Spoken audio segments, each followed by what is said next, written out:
All right, good morning, guys. I know it's been a while, and I'm sure you guys have all been waiting for this video, but the Civic is finally turbo. Last time we talked, I was fitting up the intercooler, deciding what I wanted to do with the piping, doing some cutting, things like that, and now, as you can see, we're done. That's just a T3, T4 turbo, and it's tuned. It runs great. I'll show you guys that later in the video.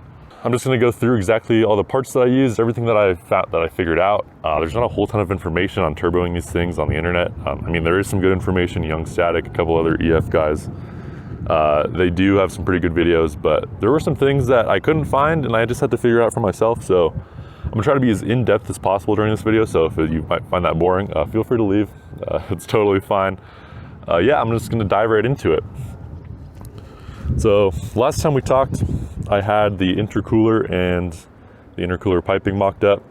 I still have the same intercooler and intercooler piping.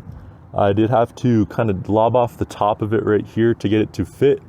There's two little mounting tabs on the top of it that I guess were used to mount, but it interfered with the hood latch here, and I still have this one in right here. Then the bottom two, I'm not sure if you guys will be able to see this, but right down in there, right there, I drilled holes into the bottom of the core support to hold it in there. And right now it's sandwiched in between the factory crash bar and the radiator. I have the radiator unhooked because it's a little bit too far back. It was putting some pressure on it. I didn't want to break anything. So that's mounted in there. I was a little concerned about it not having really anything holding it on, but it's definitely not going anywhere. And same with the radiator. It's super tight, sandwiched in between there. Between this holding it on and then the two bottom mounts holding it on, it's not going to go anywhere. So then this was a little bit of a tight fit with the OBD0 distributor. This is a 89, so it's OBD0. I had to convert it to OBD1 to be able to tune it. This distributor that I have, which I think is an OEM one, is actually a little bit shorter, so it fits a little bit better here. Running this pipe through in between the battery and the distributor, no one on the internet seems to do that. I did have to lean the battery just a little bit, and if for some reason that causes it to fail, I decided I'm just going to get a small little battery like from an ATV or something and not worry about relocating the battery to the trunk or anything like that. It's not something I wanted to do, and I'm really glad the way that it fits. It puts a little bit of pressure here, not a whole ton. It's not pushing on the distributor, but then it is touching the battery tie down right there. Again, not something I'm super concerned about. And this pipe, I mean, I got a whole intercooler kit, so all I'm using is this pipe right here, and then a little bit of a bend right there. I have a 90 coming straight out of this side of the intercooler. I got this from an eBay piping kit made for a DC2 or EG. There's not really any EF specific unless you do like a more expensive intercooler kit. That's also part of the reason why I went with this short. I think it's a 10-inch intercooler, 10 by 8 maybe. The reason for that is I wanted to do straight into the turbo. So there's 90s on both sides. This one's a 3 or 2.5 to 2.5 because this intercooler inlet's 2.5, and then this pipe is 2.5. Then this side is a 2.5 to 2, straight into the cold side of the turbo. And then, yeah, and I guess that's pretty much it for the intercooler. There's definitely no room to run a blow-off valve right here. This is a little bit sketch. It's just a piece of aluminum with rubber underneath it. This gritty flange really is not good for this block-off plate, but that's something that's holding right now and something that I'll look into in the future. All right, next up, I'll do the turbo itself setup. So this is pretty much your run-of-the-mill D16, the cheapest log manifold you could get on the internet. I thought it was gonna fit a little bit better than it did, and I had a different turbo setup at the beginning. I wanted to do an internally gated turbo, but that's not going to work if you do this setup on an EF. If you don't have a tucked radiator or / intercooler, you're not going to be able to run an internally gated turbo when the cold side is on the driver's side of the car. A lot of the other guys on YouTube with EFs and CRXs, they flip the turbo, notch the block, and that I tried that. I didn't notch the block, but it looked like it needed a ton of notching. That's not something I wanted to do. So I returned my first turbo with the internal wastegate, and then got this externally gated T3, T4. It's a Turbone.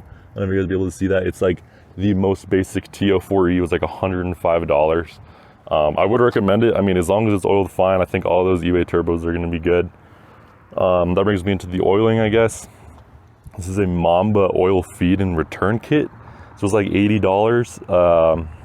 I wanted to get something nice for the feed and return line, because that's really how you keep these turbos alive, is make sure they're oiled properly and they're draining properly.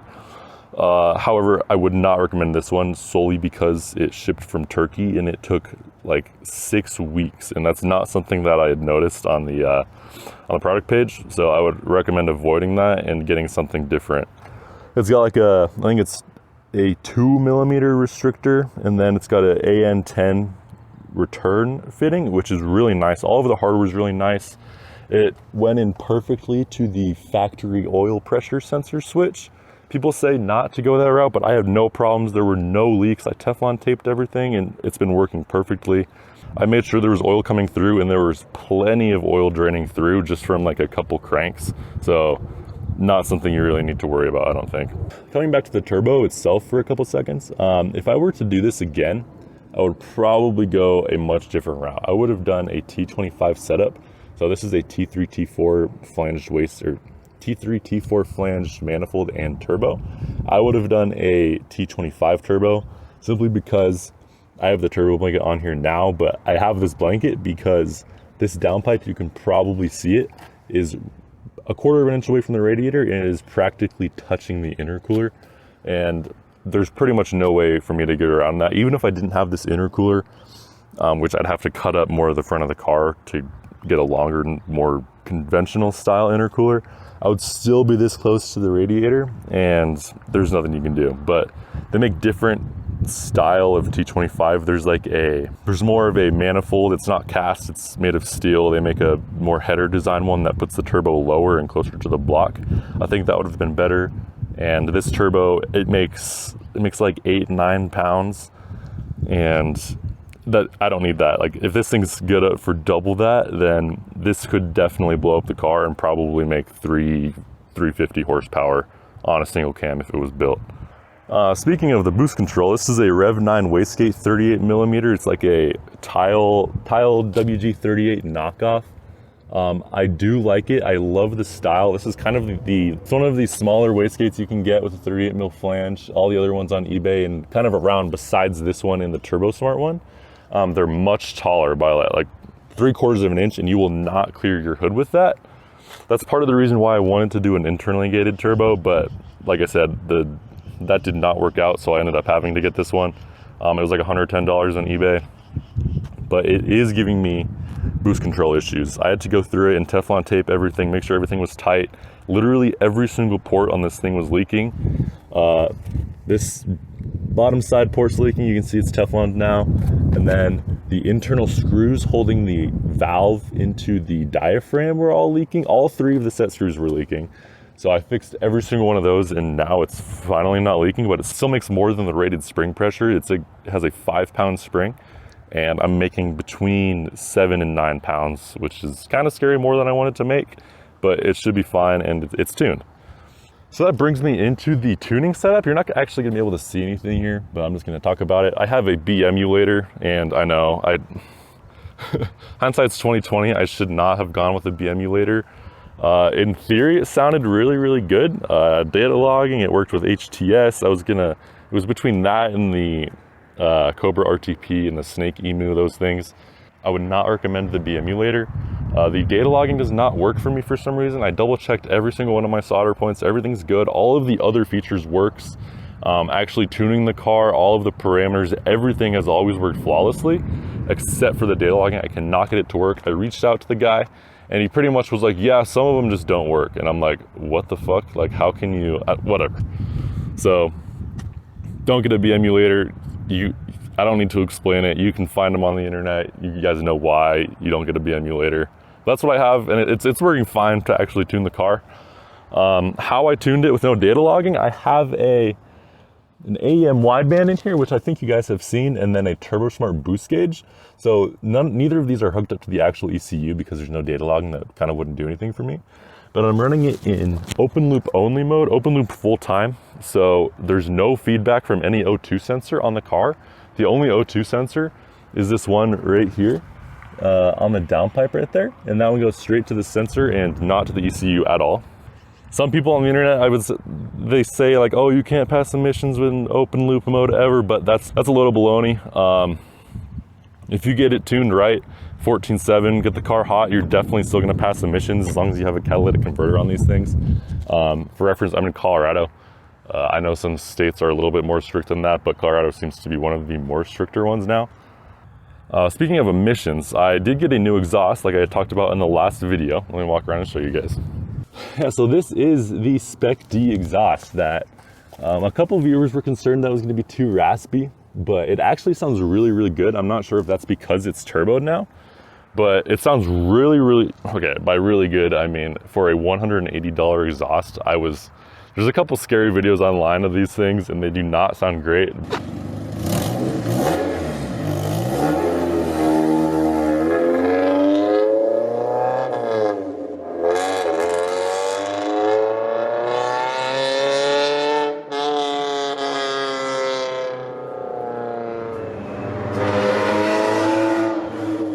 But I'm very happy with my money for 250 bucks, or for less than 200 bucks. And I think you guys will also agree with me on that. I also found a test pipe online. Again, I'm in Mexico, despite what I just said. I got a test pipe online that goes to the back of my downpipe. I'm kind of surprised that it was on eBay, because I thought maybe they wouldn't be on eBay for whatever reason, you know, the Mexican eBay. But yeah, it was for an Integra, but I Googled it. They're the exact same dimensions and length, and that was correct. So it bolted up to the factory location, pretty much where it would be, and then it bolted up to the Spec D exhaust just fine, and it sounds really good. Speaking of the downpipe, I should have talked about this earlier, but this is definitely custom. There is no way you're gonna be able to find something off the shelf that fits an EF in the downpipe range. All of them are only gonna fit DC2s and EGs. And I mean, if I'm wrong about that, you guys can let me know. But every single one of them either comes off the other side or comes off this way. And if it comes off this way, it's not gonna work. If it comes off that way, you're gonna have to chop your block. I don't know. I don't think that's gonna work. Feel free to let me know if I'm wrong, because I'd love to learn about this stuff. I love talking to people about this stuff. So mine was custom made by one of my buddies. He did a really good job. It's MIG welded. It's using some 2.5-inch MAP 304 stainless steel that I ordered on eBay. It was a pretty good deal. I mean, it's enough material to do what I needed and more. I was thinking about making more of an intake with what I had remaining. I had a couple feet left of it, honestly. But there's no room on the front side of the turbo for anything besides a short intake filter. So this is just an intake filter from AutoZone, honestly. This is a Scepter, the Spectre one. There is no other intake filter you can run. There's no room to put a pipe on here. This is too close to this back of the headlight. On the bright side of things, that would make it really easy for me to make a headlight intake, which I've been thinking about. There's a company, EFB Motorsports, which I'm sure you guys have heard about. They make a pretty cool one with like a sequential LED and a low beam. So that's something I'm thinking about, and something I might do in the future to get some more air into there. Okay, that's pretty much all of the parts. That's all I really needed to do to get it to run. I still have the factory injectors in a factory replacement fuel pump that I'm sure is not that much better than factory, if any at all. So these are like, I think they're 240 or 180 cc or something, 160 cc maybe. I'm running, like I said, between 7 and 9 pounds of boost, and it hits like an 11.2 AFR. I have no idea what the duty cycle is on that. I'm not super concerned about it as long as it stays at that 11.2 AFR. The timing's super conservative. I'm not super concerned about it blowing up. But yeah, if you decided it is, do it at your own risk. Okay, so obviously during this however month process between my last post and now, there were some problems with the turbo kit. Nothing major, nothing like totally with the kit itself. It actually wasn't a kit. I mean, I would recommend, if you have an EF, not buying a kit, because you're gonna end up buying a couple of things twice anyways. So I would try to figure out a different wastegate situation. Like I said, if you're not concerned about making huge power in the future, get a T25 turbo so you can route all of this stuff better. So this was a rabbit hole that I talked about already. I needed to seal it, and it still doesn't make anywhere close to 5 pounds. It makes almost double 5 pounds actually, on a 5 pound spring. Another one of the problems was the oil pan gasket. I had to do it like 3 times over, and I have a service manual. I always try to torque things to spec. I have torque wrenches. I do everything by the book. I got time to do it by the book. I have the Subaru, the second car. But I didn't want to like spend, it's like $30 for an OEM pan gasket because they probably aren't made anymore. And I was like, oh, I can just get a Felpro on Amazon. That gasket is a piece of garbage and will stretch much more than the factory gasket. So you cannot torque it down to the factory spec. Even if you do the RTV on both sides, let it sit, do it finger tight, let it sit for, I don't know what it says, like a couple hours, and then torque them in sequence. It's like something super low, like 8 foot-pounds or something. That will squish the pan gasket too much on a Felpro, one of the blue ones on Amazon. So it took me a couple times figuring out what the actual problem was. The first time I thought I just stabbed it on wrong. But then the second time around, that after it failed, I realized that it actually slipped off on the inside. Like, I don't know, you guys know what I'm talking about, or you don't, you'll figure it out. So yeah, that was a pain in the butt. And if you're gonna take your pan off and replace it with a Felpro one, I would recommend barely torquing it down until you barely see the edges of the pan gasket squish out. Unfortunately, I'm not gonna be able to show you that, but you'll know exactly what I'm talking about if you're ever in that situation. All right, problem number 2. So I was driving around a couple weeks after the turbo kit was installed. It was tuned. I was able to boost it. It was cold weather. It was pulling good. So one of the problems that I had is I must have left the oil cap a little loose on there, a little loose like that, and it blew off on the highway. So I kind of attributed that to me leaving it loose, because obviously it probably couldn't have done that, even with all the crankcase pressure from the turbo and all that stuff. But yeah, I was kind of concerned about it, and everyone on the internet and their mom says to get a catch can if you turbo your D series. So that's what I did. I purchased a $10 fitting on Amazon for the back of the block and the delete. That was kind of a pain in the butt to install with the engine in the car because you can't really get a rubber mallet on it or anything. But I got that. It's just the PCV delete, I guess, the black box delete to a 10AN line, which I have running into this catch can with a breather. And then I also just have the valve cover attached to that as well. There's a baffle in there. I actually really like this catch can. It was like $30 on Amazon. It's definitely working. There is some fluid in there, and you can see it steaming as well. So that's what it's supposed to do. It seems to be working well, and I still have my oil cap, so that's cool. This is a OEM EK one. If you're wondering if it's going to fit your D15B7 or D16A6 valve cover, the answer is yes, it will, but it's going to be backwards when you tighten it down. So, yeah. All right, and then my most recent problem here is the turbo being so close to the radiator. It is really, really hot. It is 7 a.m. where I'm at right now, and it's already 75 degrees. It's gonna be 100 degrees today. So this thing, I thought it was gonna be fine. There's no AC, there's a whole ton of nothing up here in the front, but it got hot on me. So I thought, I checked all the usual things. I was like, okay, maybe it's like the thermostat's not opening, which I have a brand new thermostat, so that shouldn't have been a problem. But everything's good. The fan was kicking on, it's all good. But I attribute the overheating to the downpipe being literally a quarter of an inch. I'm not sure if you guys can see that. You probably can. It's a quarter of an inch from the radiator right there. I can't even fit my finger between it. So I'm trying to do some heat management. I recently wrapped this runner right here because it's the closest to the radiator. I did this a while ago to try to keep my boost under control because I thought maybe this was getting hot, expanding, and letting more pressure get in before the spring was opening, but that wasn't the case. And then I got this turbo blanket right here, and it seems to be doing the job. As you can see, it's all pretty brand new, so it's not like I've been able to test it, but it has not overheated since I've done this. And I also got a block off plate for down here. I've read this in the past, and I wasn't really sure that I would need to do it, but everyone always recommends blocking off that side so all the air is forced through the radiator.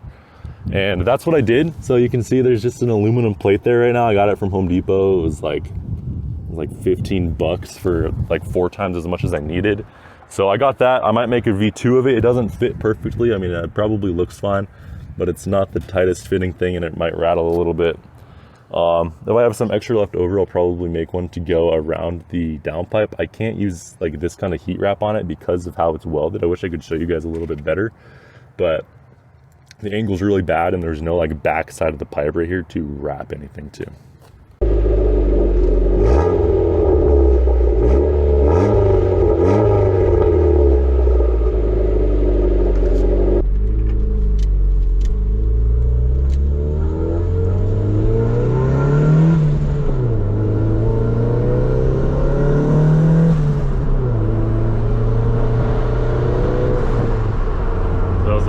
throttle.